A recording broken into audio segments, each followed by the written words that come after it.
little bit about what happens in mitosis. So in mitosis, we're going to start off with G1,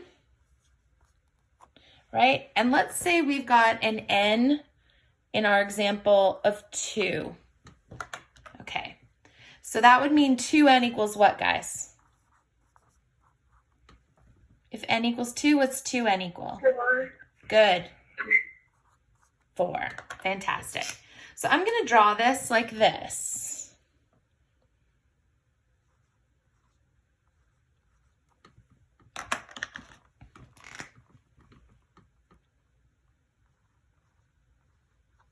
Notice I didn't connect those chromosomes. They're not connected at this point, guys, because they're not duplicated. Okay, they're separate. All right, but we also know that in S phase of interphase, we've got replication happening.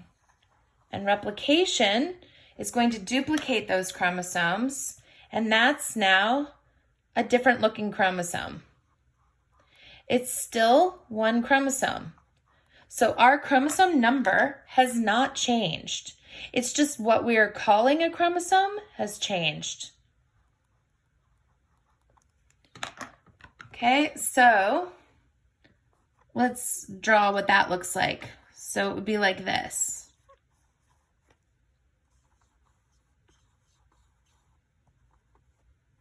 Okay, and you have 2 sister chromatids. Maybe I'll do this in a different color.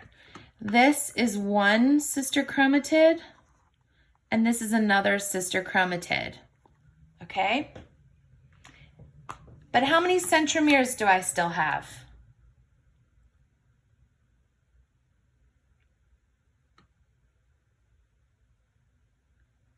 How many centromeres? You still have 10. Yeah, I still have 10. Because they're connected, or is it 4? It's 4. So Yes. yeah, so how many did I have up here? Centromeres. 4. I have 4 centromeres here. I haven't changed the number of centromeres, and I haven't changed the number of chromosomes. I'm just now calling this is now a duplicated chromosome, and this is a pair of duplicated homologous chromosomes, which is really wordy and kind of annoying, but that's the way it is. Yes. So on my slideshow thing, I think I paired up my blue chromosome with my pink. I don't know why, but I did that. My presentation thing. So I might have done that part wrong. When in your notes, when you wrote? No. In the. Oh, I know. Isabel, I've seen, listen, the reason that I'm going through this today is because I almost guarantee you, because I've looked at some of them, that you're not the only one who made some errors. And that is exactly why I'm going through this right now. So don't stress about that. The grading, remember we talked about grading and stuff? Like that starts next week, okay? So don't worry about this for today. And even still, I just want to give you like a little thing, right? So like, remember, 80% of your grade is showing up, doing the work, being present, right? 20% is going to be like effort and correctness. So it's a much smaller portion, right? But even still, I'm going to be pretty lenient. Does that make sense? So if you make mistakes, you're not going to get like a 5 out of 10. Does that make sense? Guys, I need some yeses or nos. Yes. Okay, good. Yes. Good. Because no one here is trying to set you up. Does that make sense for not doing well? Okay? But I'm glad you're correcting your mistake and like seeing it, because that's the whole point of doing what we're doing today, okay? So I'm really glad you're seeing where you might have gone wrong in the past. That's exactly what I wanted to happen, okay? Okay, guys. Yes. On the presentation, did we need to have like the numbers, like the n equals like whatever? And the You did not, two? because I told Okay. you that you would be doing n equals 3 and 2n equals 6, so that's what I'm assuming that you did. But you might have struggled to do that correctly, and that's okay. Guys, part of this is that like I'm still trying to figure out how to present material to you in a way that's good, and I'm trying to figure out too how much you're getting from doing like the assignments that we've done this week. And I've learned a lot about it, right? And so moving forward, things might look a little bit different. We might be doing things in a little different order. Bear with me. I'm trying to learn as fast as I possibly can. But that's part of what we're doing today too, because I really feel like going through it like this really helps. What do you guys think? Do you agree or disagree? Yes. Miss Wilson, I was having another question. Good. Miss Wilson. Yeah.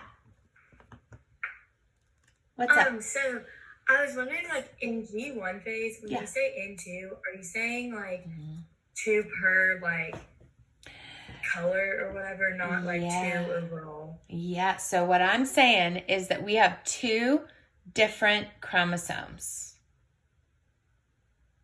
Do you see that? And we have the Okay. green ones and Yes. the red ones.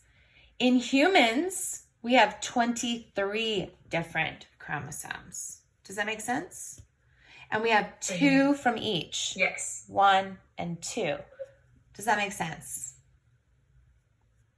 Yes. So when you double it, like 2N would be like when you have like 4 of each color. So it'd be like 4 blue and 4 red. Or is it 4 in total? 4 in total. Right? Because we have 1, 2, 3, 4. So this is diploid. This is a diploid cell, and this is a diploid cell. So both of those are diploid. Everything that we're doing is diploid. Does that make? Oh, you can't see what I just wrote. I'm sorry. But these cells are still diploid, both of them. Okay? Does that make sense? Yeah. Okay. So it looks like on the second cell thing for S. Mm-hmm. What if, like, can you explain what's different between, like, what happened in that one? Here and here? Yeah, because it looks different. Yeah, so what we've done is we've duplicated and we've gone to, so DNA replication has happened. So we've made extra copies of our DNA. Does that make sense? Okay, good. DNA not replication, not cell. Right. So S Both different. replication. Right? Oh, say it again. I said DNA replicated, not the cell. That's why they're still both diploid. Yep. And there's still diploid even at the end. So let's keep going because we haven't finished. Yeah? So now let's take a look at what anaphase might look at. So what would happen next? If this is now G2, right? What we just drew. This is G2. Okay. What's happening next? Prophase, prometaphase. I just didn't draw S because S is actually going from here to here. So, Oh, okay. does that make sense? Okay. Just growth, right? Yep. Yep. G1 is like normal cell life. It's most of the life of the cell, right? Then S is replication, hence DNA synthesis. That's why it's called S. And then G2 is normal growth, but also preparation for division. And so in G2, you're going to be making other organelles. You're going to be making more ribosomes, making more mitochondria, making more Golgi, everything so that in the daughter cells, they have all the other cellular components they need, including centrioles. Does that make sense? Okay.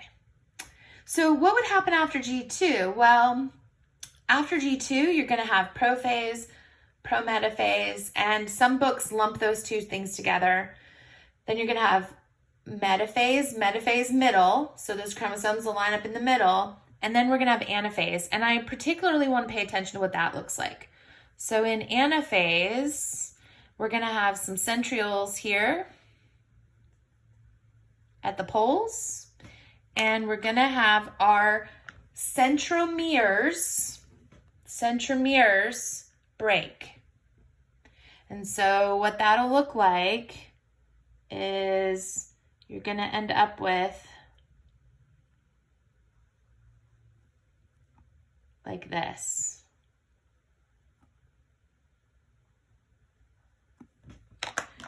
Those chromosomes are going to get pulled toward the poles.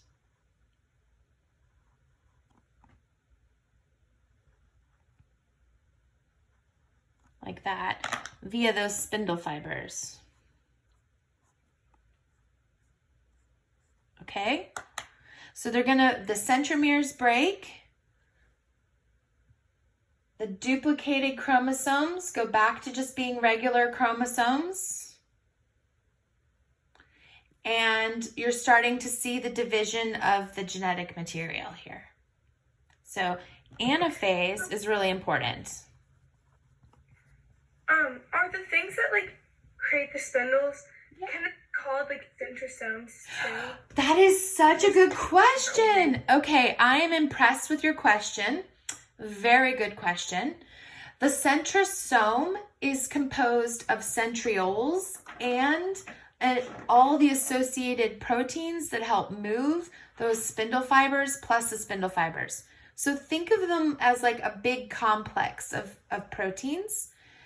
You can use either way. I am just happy that you use that word and I'm thrilled. Sometimes it's also called, sometimes also called the microtubule organizing complex. So MTOC. But you can either call them centrosomes or centrioles. Centrioles are just the straight up, centrioles, okay? The centrosome includes all the other associated proteins. Okay, Gaines? Okay. Cool. Good. Any questions about what's happening in anaphase? Like, just why did you skip metaphase and protein? Because I just thought you knew what those looked like. Okay. Okay? So I was just trying to, because I didn't want to take up more time. And this is and I want to get to the big finale here, which is that what we end up with are two cells that look identical to the original, okay? So they're going to have this and this, and this and that, and this and that, and this and that, and this and that, and this and that. Okay, so each of these cells is going to be 2N diploid, just like, I'm going to write it here, diploid. Just like the original up here. They are the same. Okay, and that's mitosis. The daughter cells are exactly the same as the parent. Okay, what questions do you have for me?